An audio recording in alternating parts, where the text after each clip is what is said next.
Thanks for the kind introduction. Thanks for being here. The title speaks for itself. This is a joint work together with Annette and Taya, who's also in the audience. Already during the conference, there were a handful of presentations on neuro-symbolic systems. One interesting one this morning. But I will take the first few minutes to give a broad introduction to the general idea and motivation so that we're all on the same page before we go and look in a little bit more detail. So, what are neuro-symbolic systems and why would you want them? Oh, and by the way, if you see a slide like this, it means the next part of the talk is starting. So if you have been drifting off, then if you see one of these slides, then it's a good time to join the talk again, right? Okay, so what is the standard motivation for neuro-symbolic systems?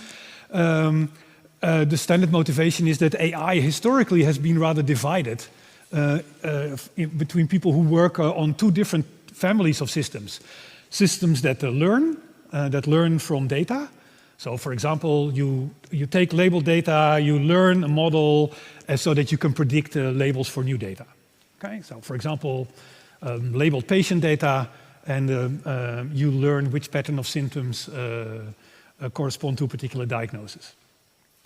The other family, in fact, the older family, is the reasoning systems that use the knowledge. Right? So where you use a knowledge base, typically in some logic form, you do logical inference and you draw deductive conclusions. So given a medical guideline that you can formalize as a medical knowledge base, now derive which medicine would be appropriate. And historically, these two schools of thought were not talking to each other. In fact, they were convinced that the other one was completely wrong, so you didn't need to talk to each other because the other persons were wrong anyway. Only recently have they started to talk to each other, maybe in the last 3, 4, 5 years. And this has become a very productive conversation, and that's what this talk will be about. Before I go on, I want to say something about the name, this neuro-symbolic. So here I only talk about learning and reasoning. And of course, often the learning is neural and the reasoning is symbolic. So therefore it's called neuro-symbolic.